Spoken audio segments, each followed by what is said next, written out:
Hello everybody, this is Fireknight 3 giving you your Week 16 predictions for the 2016-2017 NFL season. Sorry I did not do last week. I do not have a proper excuse for it. All I can say is I'm sorry for that. But trust me, I'm going to be diligent to every single week, all through these last 2 weeks and through the playoffs, that I will make sure to give you my predictions for each one based on results. So without further ado, let's just go through all the teams and why I believe they're going to be as good or bad as I believe they will be for the season. First off, last week I went 12-4. I had 4 games that I had incorrectly called.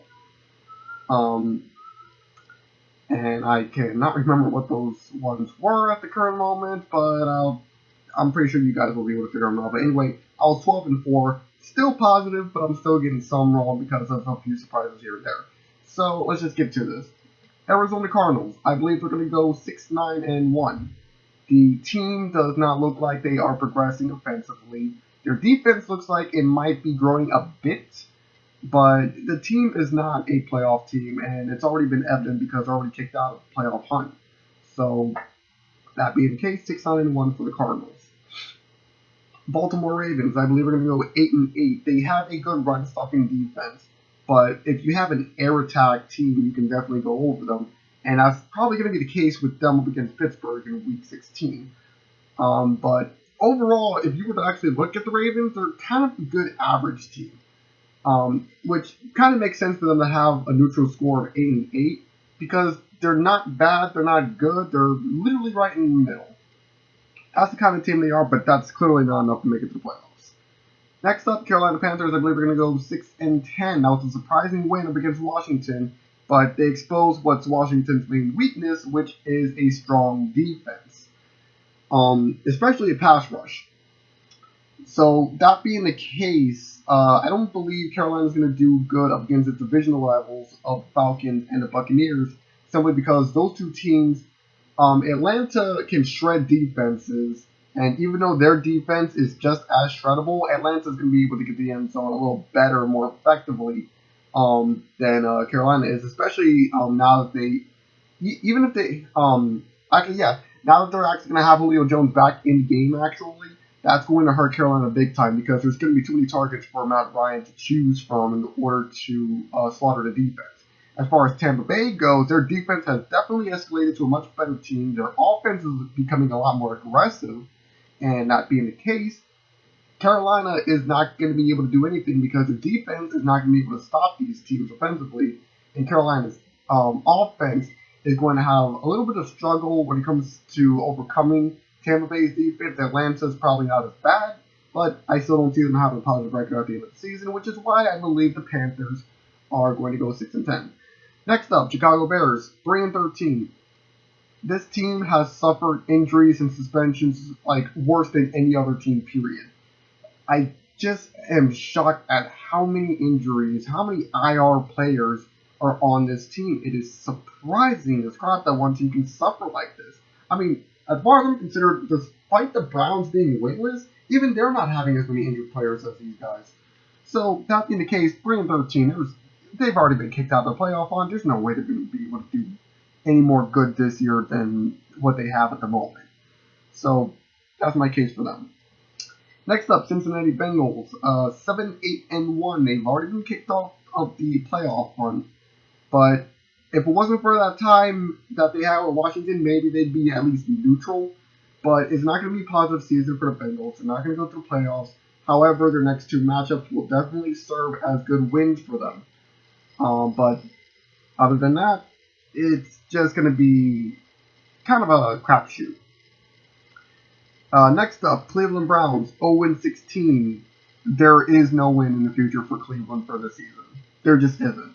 Not against the Chargers, which some people may speculate with these last 2 games may be their last chance at getting that necessary win.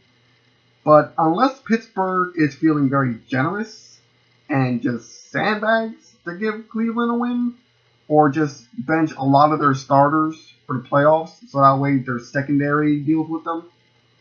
I mean, to be perfectly honest, the second option sounds like what Pittsburgh might actually do if they, in fact, beat Baltimore, because then they don't have to worry about Baltimore attempting to get into the playoffs. But overall, The Browns are simply not getting a win, even if they do in fact go up against Pittsburgh secondary, because the team is just a sufferball. That's what they are. Next up, Denver Broncos, 8-8 neutral, because this team's defense is still pretty strong at the moment, but their offense is struggling. Biggest reason is because Trevor Siemian is in his debut season, and not really his debut. Yeah, it is his debut. Never mind. He needs to develop as a quarterback, but without question, Denver needs to keep Trevor, because he is in fact showing that even in tough games, he can still make that offense be very competitive with any other team. So that being the case, I say they don't make it to the playoffs, they don't go negative, they just need to work on their formula just a little bit more, and they'll definitely be a better team next season. Next up, the Detroit Lions. They may be number one at the moment in the NFC North, but their next two games are super difficult. Especially the fact that they're going up against Dallas, who could screw their defense up, and their offense, despite the fact they may be able to get over Dallas's defense, they're not going to be able to get to the end zone as many times as Dallas will be able to. Trust me on that. And then Green Bay is coming back to form late in the season, and unless Detroit doesn't have any injured players and Green Bay does, that's going to be effective to either team for an advantage or disadvantage. That one's a big variable. It's really going to come down to how Detroit plays Dallas. If they come close to beating them, tie them, or even beat Dallas, then I'll give Detroit the win over Green Bay in Week 17. If that's not the case, if they seem the same team as the team that lost to the Giants last weekend, then that means that Green Bay definitely will be able to get them and kick them out of the playoff, despite the fact that they were right there to get it. Next up, Houston Texans. They may be in the lead right now in the AFC South, but I don't think they're going to be able to get it. 8-8, I believe, is going to be their record. They're in need of a quarterback renewal, I'll say. If they want to keep Osweiler, that's a good idea. But something needs to be mixed up with that formula. Their defense is definitely not where it could be, especially with the absence of J.J. Watt. And yes, they have Jadeveon Clowney, but the team's defense is still not as good as it really could have been, and the defense is not going to be able to help them up against their next two opponents. That being the case, I don't see the Texans making the playoffs. Indianapolis Colts, again, 8-8. It's a team that's starting to develop offensively, but the last two games have been fairly easy wins for them. Well, actually, scratch that. Their last game was more than an easy win. Two of the last three, I'll say, because Houston managed to beat them. I don't know really how, but Jets and Vikings, I was surprised that they beat the Vikings the way that they did. I know for a fact that was one of the games that got wrong, but anyway, to make the long story short, defense, they're going to need help. Offense, they're going to need help. But as far as an offensive line goes, once their offensive line is completely healthy and can actually take hits better, then that team is definitely going to possibly make the playoffs next season. But that's going to be very, very, very dependable on offense. Next up, Jacksonville Jaguars, 2-14. This is definitely not a team going to the playoffs because, I mean, it's the Jaguars. They're having a problem with Blake Bortles, and if by the slightest chance I get noticed and Jacksonville just happens to hear me, I'm pretty sure they're probably hearing this suggestion from a few other places, but I'll put it out there just in case. If I was Jacksonville, I would keep Blake Bortles not as a quarterback, but as either a quarterback or safety or a running back, because he can run. He is good with securing the ball when he has to run with it, and he is pretty fast on his feet. He's not the best thrower. He's definitely not the best decision maker when it comes to being a quarterback, but if you keep him on the team in one of those two positions, he definitely has a better shot at being a dynamic player. That's just me though. Anyhow, next up we have the Los Angeles Rams. I believe we're going to go 5-11. It's just not an offensively developed team, and they ended up firing Jeff Fisher too late to save the season. They just need to see now what can they do with their new coach and what could potentially happen with the quarterback situation there and other problems that the team's currently facing. They could be better next year, who knows? Next up is the Miami Dolphins, who I believe will go 9-7. The reason being is because, well, simply put, they don't have Ryan Tannehill, who it could be an improvement with Matt Moore, who knows. Going up against the New York Jets was not a good test for him. Buffalo is definitely going to provide a better test, and if Buffalo develops both their offense and defense, especially their defense, as well as I predict them to, then more than likely Miami would lose to them, meaning that Miami would not be able to make it to the playoffs. But it's very skeptical. I'm not sure exactly. But with Matt Moore, I did see what looked like a veteran quarterback behind the helm. And if Miami can be that good with Matt Moore as quarterback, I may be wrong about them up against Buffalo, but only time will tell. So at the moment, I have them 9-7, not making the playoffs, but that could change. Next up, Minnesota Vikings. I believe we're going to go 8-8 after that unbelievably low score that they got and the absolute beating Indianapolis gave them. I can't predict them having anything more than 8-8 because Green Bay is going to really knock the crap out of this team, especially knowing how they defeated Green Bay the first time. Green Bay is back up to par. They're not going to take anything from Minnesota lightly. Chicago, they can definitely beat because, like I said earlier, Chicago's injuries are just unbelievable. So, Minnesota 8-8, not enough for the playoffs. New Orleans Saints, I predict to go 6-10. The reason being is because it's been the same thing every single week. They are an offensive monster. They know how to get to the end zone. They are an incredibly great offensive team, but their defense is absolutely mush. It is their best way to describe New Orleans Saints defense is to compare it to the swamps and marshes of New Orleans. Mushy, not at all consistent, and trash. Their defense is in desperate need of help. And that is why they will not make it to the playoffs this season. That is why they will go 6-10. Next up, the New York Jets. Clearly not a good team at all.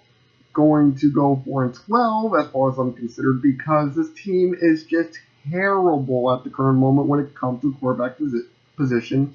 And their defense needs a little bit better safety and corner abilities. This being the case, the Jets had a great year last year going 10-6. Unfortunately, it wasn't enough to make the playoffs, which I kind of found a rip. But what can you do? But coming up next year, if they start either Petty, maybe Geno Smith, or Hackenberg, who they got from this year's draft, they're definitely going to be better. But Ryan Fitzpatrick is certainly not the answer anymore for this team. He had his one chance where it kind of blew up in their face because they didn't make the playoffs despite such a good record. But in the end, they need help in the quarterback position, a little bit more help with the receiver positions, and a little more help with the defensive positions as far as corners and safeties, and also with the pass rush. Next up, we have the Philadelphia Eagles, who I believe will go 5-11. The team was good before its bye week. After bye week happened, the team went so far under. It's unbelievable. This team has become a speed bump in the road for teams now. Their offense may be able to get things going from time to time, but their defense is certainly not where it needs to be in order to be considered at all a threat to anybody. So that being the case, 5-11 for Philly. Next up, San Diego Chargers. I believe we're going to go 6-10. I've said it once, I'll say it again. If this team was in literally any other division, they would have probably have ended the year with a better score. the San Diego Chargers just happens to be in the toughest division in the league at the current moment. And despite the fact that I do believe the NFC East is toughest because of how much hatred is shared between the four teams, it's the Chargers that just have the tougher opponents on a regular basis. Now, despite all that, if I was to change anything for the Chargers in order to make them a playoff contender for next year, the truly only thing that I would like to see change would be maybe a tad bit progression in the defense and some switching in coordinators. Whoever is the offensive coordinator and the defensive coordinators, they either need to be fired or given a little relook on the playbooks in order to give San Diego a better chance. Because the team has the right weapons, they're just not being used correctly. So that being the case, that's why I believe they're going to have a negative record this year, but they could definitely be a playoff team next year if things are done a little bit more organizably better. And yes, I just used the word organizably. I just made that word up, but working on the fly. Anyhow, next up, San Francisco 49ers. I believe we're going to go 1-15. This is so weird. This team is straight up terrible. They need help in the quarterback position. They need help in the receivers positions because those keep getting injured. And they definitely need help in defense. But I still find it weird that despite the fact that I believe that they don't have any wins coming up for them in the next 2 weeks, that's my predictions, I find it weird that the only win they had was a straight up shutout. It's just weird. But despite that, San Francisco, they just need a lot of help. And then finally we have the Washington Redskins, who I believe will have a positive record of 8-71, but clearly not enough in order to make it into the playoffs. This was a team I thought would make it into the playoffs, but after the loss that they received from Carolina, what was exposed about them was the fact that their offense can't deal with a good pass rushing defense. Because Cousins wasn't able to get things going correctly, the receivers weren't able to get correctly open, and Washington's defense got tired fast. So they'll be able to beat a severely lacking Bears due to their injuries and suspensions, but there is 100% no way they're going to be able to beat the Giants if they're going to play the same way. And yes, I understand the idea that going up against divisional rivals tends to spark things in teams, but the Redskins simply just don't look like a team that's going to be able to do much on the field. So that being the case, just a little bit of improvement here and there, but I will say this, Washington, keep Cousins, keep him as your starter, because he's still a great quarterback. He just needs a little bit better people around him. That's all I can say. So now that we got that out of the way, let's go and move on to the wild card round. The first team we're going to be looking at is the Buffalo Bills, the second best team in the AFC East with a 10-6 record. I believe they will lose to the Pittsburgh Steelers just like they did back in Week 14, simply because the team is not yet developed enough. Now, there has been talk here and there about maybe they need to get rid of Tyrod Taylor, they need a new quarterback. I say be quiet, everybody that's saying that. Tyrod Taylor is a great quarterback. He is, as far as I've seen and what I've been able to tell from how he plays. He is a good quarterback. He doesn't have the correct line, and he doesn't have the right offensive coordinator or maybe quarterback coach. Who knows? But their offense can be good. Their defense is what severely needs help. But other than that, this is a team that can make it into the playoffs. But it's definitely not a team that's going to be able to stop Pittsburgh anytime soon. But it's definitely what I believe a team that's ready for playoff action, at least there. Next up in wild card round, this was a very tough one. The number one team in the NFC North with a 10-6 record, the Green Bay Packers. Their offense knows how to get their players open when it comes to Nelson, when it comes to Devontae Adams, when it comes to Cobb, and Montgomery has turned into a great running back. They were not expecting that, neither was I, and that's why I believe that they are going to be the number one team in the NFC North. Now, why do I believe they're going to lose to the New York Giants? Simply put, our defense is going to be able to shut a lot of things down simply the same way that we did with Dallas, and our offense more than likely can in fact overcome them, but that's just based on latest ways I've seen these teams win. The Giants had a tough game up against the Lions, and the Packers had a tough game up against the Bears. So what's the difference here? The Giants had a tough game up against the current number one team in their division, whereas the Packers had a seriously close, tough game up against one of the weakest teams in the league. So if they don't play better, unless they prove me otherwise, I don't see the Packers beating the Giants in the wild card round. But at the same time, it could very easily switch from there. So time will only tell exactly how that's going to go. Alright, next up, I believe the 10-6 Tampa Bay Buccaneers to be the second best team in the NFC South. They're going to make it back to the playoffs after a long time not being there, but they'll immediately lose to the Seattle Seahawks. Biggest reason why, Seahawks will not be happy to see them. The Seahawks defense will definitely not be happy to see them, period. I don't know how their offense is going to be able to develop better up against them, but Seattle's definitely going to be able to find a way to get over Tampa Bay's defense. If anything, probably in the similar fashion the Cowboys did. And their defense is going to shut them down. Unless Tampa Bay comes up with some kind of surprise. I don't see Tampa making it past wild card. But hey, at least making it to the playoffs, that's definitely going to be a feel-good moment. Next up, finally, we have the Tennessee Titans, the number one team in the AFC South with a 10-6 record. I believe they're going to immediately lose to Kansas City Chiefs. One, because Kansas City is not going to let them get that second chance field goal again. And more importantly, Kansas City is going to break open Tennessee's defense. Tennessee's offense is the reason that they were able to stay consistent with the Kansas City Chiefs, because Kansas City's offense is not exactly the best one out there. But all in all, I believe the Titans are the number one team in the AFC South that are more playoff ready than any other team in their division, but they're not going to be able to take on a tough team like the Chiefs. My opinion. Next up, Divisional Round. I believe the Kansas City Chiefs will beat the Titans and then lose to the New England Patriots again, just like last season.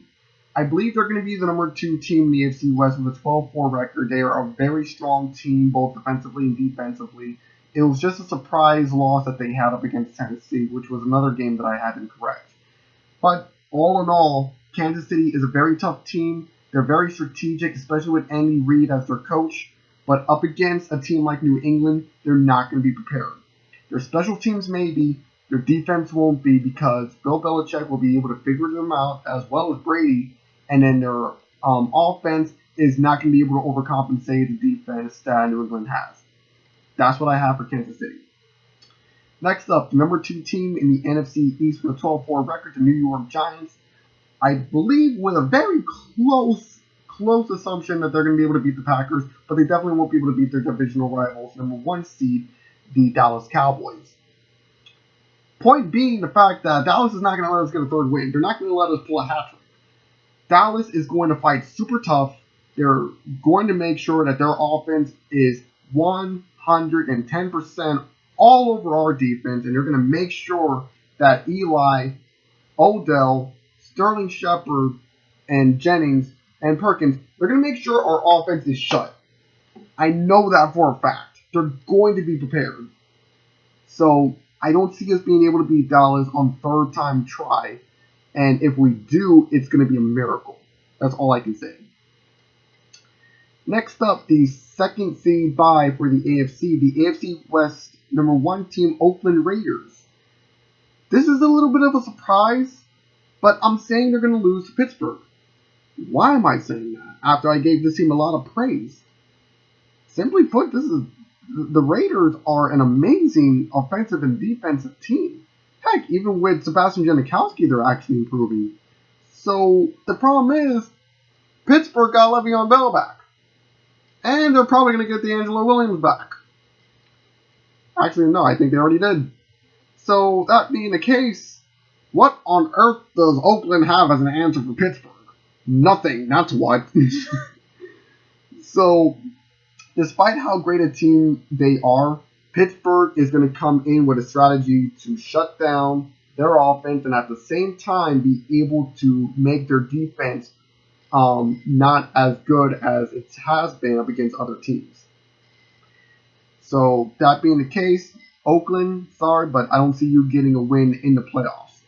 But hey, you made it to the playoffs after 13 years. That's definitely something to celebrate.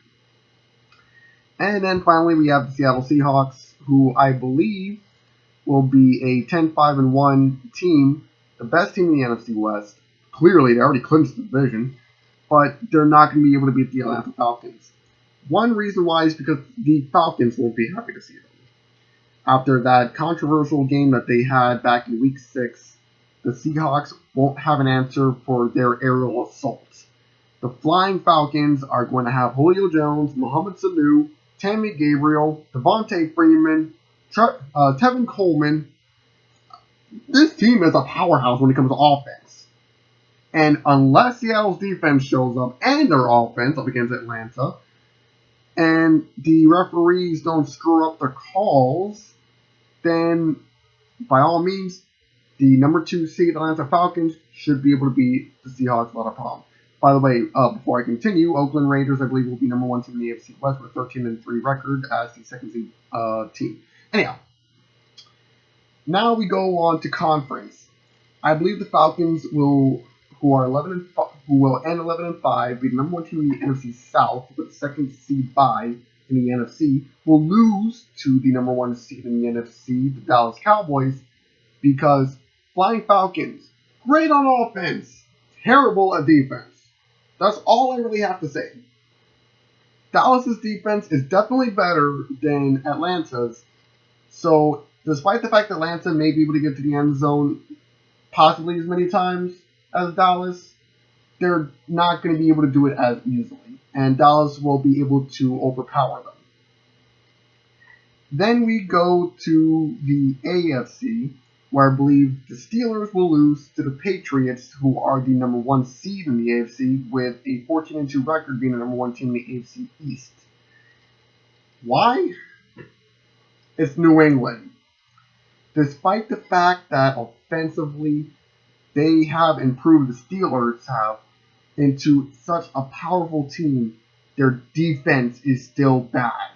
Their defense is not going to, despite the fact that I say that they'll be able to beat the Raiders' offense, they're not going to be able to beat the Patriots' offense because the difference between those two is aggressive versus strategy. New England will strategize, beat them defensively, and then try to oppress them offensively because I know for a fact they're not going to be able to stop them from getting to the end zone, but they should be able to compensate for that on their defense. So that's my predictions there. So it'll be in the Super Bowl, as I've been predicting week after week after week. It's going to be the number 1 seeds from the Eastern Divisions going to Houston. And again, I still believe it's going to be a close game between the 14-2 teams, the Cowboys and the Patriots. But the Patriots are still going to come out on top because of the strategizing factor, whereas the Cowboys are just getting lucky. They're really getting lucky because they have a great offense at the current moment with Dak Prescott, Ezekiel Elliott, Beasley Bryant, all of them. But their defense is still not where they'll be able to stop New England. That being the case, I believe New England is still on the path to getting another Super Bowl trophy. And that being everything that I had to say for this week, thank you everybody for listening. This is the Week 16 predictions by Fireknight 3. And until next time, I'm out.